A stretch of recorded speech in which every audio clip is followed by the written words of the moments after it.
Hello students, तो आज के इस वीडियो में हम राजनीति विज्ञान का पेपर जो कि आपका 25 फरवरी के दिन होने वाला है, उसके लिए 3 अंक के महत्वपूर्ण प्रश्न देखने वाले हैं। 3 अंक के जो चैप्टर हैं उसमें सबसे पहले जो चैप्टर है वो है द्विध्रुवीता का अंत। इस चैप्टर से 3 नंबर का जो है एक क्वेश्चन जरूर आएगा एग्जाम में। तो आइए देखते हैं बच्चों 3 नंबर के लिए कौन कौन से क्वेश्चंस इंपॉर्टेंट होने वाले हैं। कि सोवियत संघ के, यहाँ पर दिखाई दे रहा होगा क्वेश्चन आपको, कि सोवियत संघ के पतन के प्रमुख कारणों का वर्णन कीजिए। तो ये जो कारण है वो कोई 3 कारण पूछेगा वो, ठीक है। तो आपको कोई से 3 कारण करने हैं क्योंकि स्टेप मार्किंग होती है एमपी बोर्ड में। तो यहाँ पर आपको दिखाई दे रहा होगा फर्स्ट जो कारण है वो राजनीतिक आर्थिक संस्थाओं की शिथिलता, इसमें इसको डिस्क्राइब कर दिया गया है। उसके बाद संसाधनों का अधिकांश भाग परमाणु हथियार व सैन्य साजो सामान पर व्यय करना। उसके बाद औद्योगिकरण के क्षेत्र में पिछड़ापन। तो बच्चों आपको इन तीनों जो पॉइंट्स है इनका स्क्रीनशॉट ले लेना है और इस प्रश्न की अच्छे से तैयारी करनी है आपको। उसके बाद इसी चैप्टर से जो नेक्स्ट क्वेश्चन है वो ये है कि भारत और रूस के जो संबंध हैं से भारत किस प्रकार लाभान्वित हुआ है। तो बच्चों यहाँ पर भी आपको कोई से 3 पॉइंट का स्क्रीनशॉट ले लेना है और इस क्वेश्चन को आपको कंप्लीट करना है, ठीक है। उसके बाद आगे चलते हैं हम।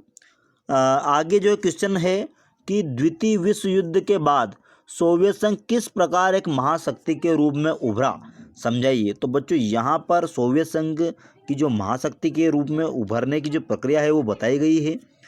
तो ये जो इसको भी हमने पॉइंट में बनाया है। तो बच्चों आप इसको स्क्रीनशॉट ले सकते हो और कम से कम कोई से 3 पॉइंट जरूर करना है ताकि आपको फुल मार्क्स मिल सके एग्जाम में, ठीक है। तो ये हो गया है, स्क्रीनशॉट ले लीजिए। उसके बाद आगे चलते हैं बच्चों हम। सोवियत प्रणाली की विशेषताओं को समझाइए। ये आप क्वेश्चन देख रहे होंगे। तो सोवियत प्रणाली की विशेषता बतानी है। तो यहाँ पर टोटल 5 या 4 विशेषता बताई है हमने, 4 विशेषता। तो इसका स्क्रीनशॉट ले लीजिए आप बच्चों और इसको अच्छे से कंप्लीट कर लीजिए। उसके बाद आगे चलते हैं हम। इसमें जो है ये जो क्वेश्चन है ये 2 भागों में बटा हुआ है, नकारात्मक विशेषताएं और सकारात्मक विशेषताएं। तो चाहे तो आप दोनों के 3-3 पॉइंट कर सकते हो बच्चों, ठीक है। उसके बाद आगे चलते हैं हम। सोवियत अर्थव्यवस्था तथा अमेरिकी अर्थव्यवस्था में अंतर स्पष्ट कीजिए। तो बच्चों आप यहाँ पर सोवियत अर्थव्यवस्था और अमेरिकी अर्थव्यवस्था में अंतर आप क्लियरली देख सकते हो और इसका अच्छे से स्क्रीनशॉट ले सकते हो। तो ये अंतर आ भी सकता है, इंपॉर्टेंट है काफ़ी आपके लिए। तो द्विध्रुवीता के अंत नामक चैप्टर से केवल आपको इतने कम से कम ये क्वेश्चन तो जरूर आपको कंप्लीट करना है ताकि आप एग्ज़ाम के लिए प्रिपेयर हो सके बच्चों। तो ये जो क्वेश्चन है काफ़ी ज़्यादा महत्वपूर्ण है। अब अगले वाले चैप्टर पर चलते हैं हम कि अगला कौन सा चैप्टर है जिससे 3 अंक के क्वेश्चन पूछे जाएंगे। तो चलते हैं हम उस चैप्टर पर। तो बच्चों जो अगला वाला जो चैप्टर है वो है सत्ता के वैकल्पिक केंद्र। इस चैप्टर से भी 3 मार्क्स का एक क्वेश्चन पूछा जाएगा। तो काफ़ी ज़्यादा महत्वपूर्ण होने वाला है आपके लिए ये चैप्टर भी, क्योंकि एक क्वेश्चन 3 नंबर का जरूर है इसमें। तो आइए देखते हैं बच्चों हम। फर्स्ट जो क्वेश्चन है इसमें यूरोपीय यूनियन के उद्देश्यों को समझाइए। तो बच्चों आपको कम से कम 4 से 5 उद्देश्य करना है क्योंकि काफ़ी ज़्यादा छोटे छोटे पॉइंट हैं इसमें। तो कम से कम 5 आपको जो है उद्देश्य यहाँ पर करने ही पड़ेंगे।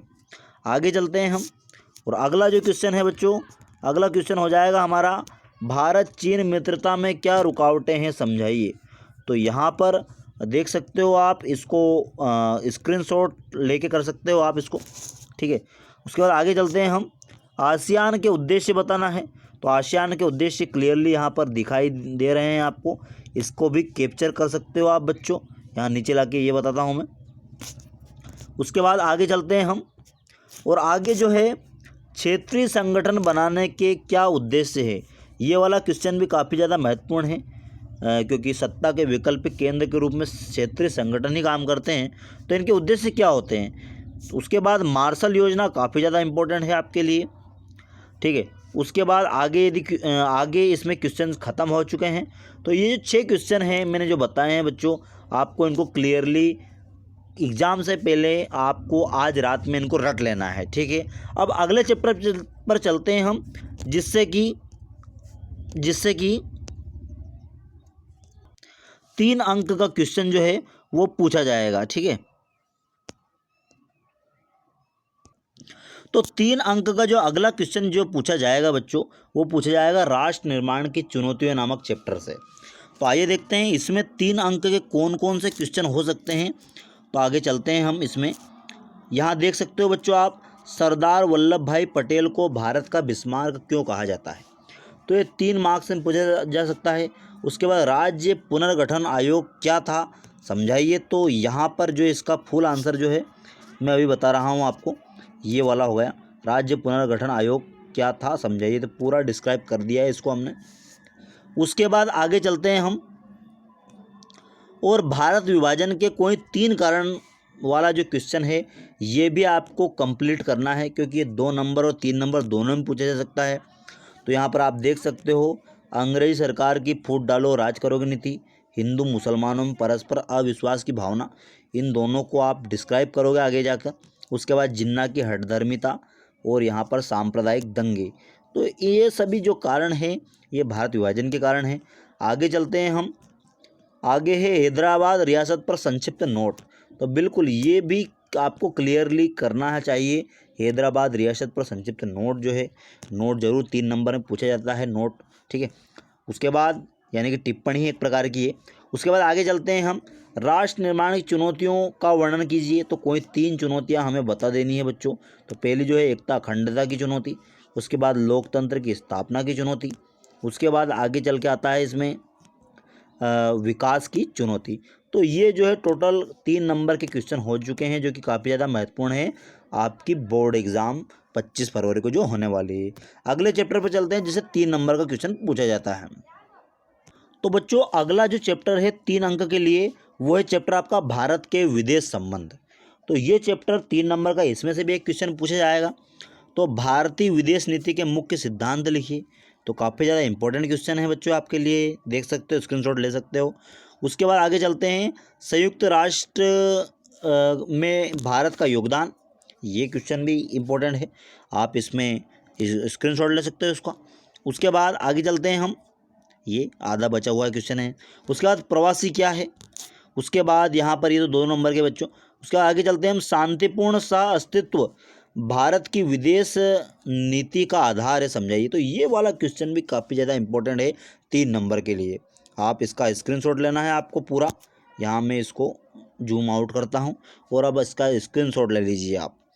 उसके बाद आगे चलते हैं बच्चों हम, सार्क संगठन को समझाना है।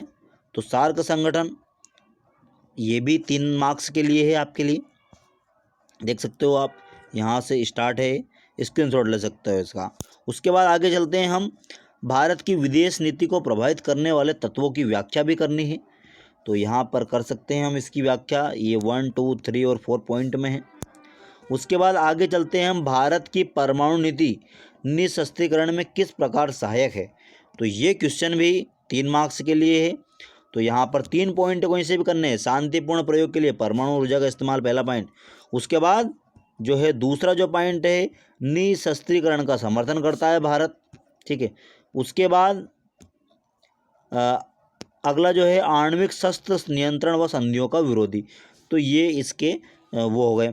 उसके बाद आगे क्वेश्चन पे चलते हैं, भारत द्वारा गुट निरपेक्षता की नीति को अपनाए जाने के प्रमुख कारणों की व्याख्या कीजिए। तो देख सकते हो बच्चों आप यहाँ पर, ठीक है, इसको स्क्रीनशॉट ले सकते हैं हम कि क्यों भारत ने गुट निरपेक्षता की नीति को अपनाया है। उसके बाद आगे चलते हैं हम, आगे क्वेश्चन खत्म हो चुके हैं बच्चों। तो ये सारे के सारे जो क्वेश्चन हैं आपके लिए काफ़ी ज़्यादा इम्पोर्टेंट है, आप इनको ज़रूर तैयार कीजिए। और अगला जो वीडियो है वो 4 मार्क्स के लिए आएगा बच्चों। तो 4 मार्क्स के लिए कौन कौन से चैप्टर है वो भी बताएंगे हम, और कौन कौन से उनमें से इम्पोर्टेंट क्वेश्चन है वो भी आपको हम ज़रूर बताने वाले हैं। Thanks for watching this video.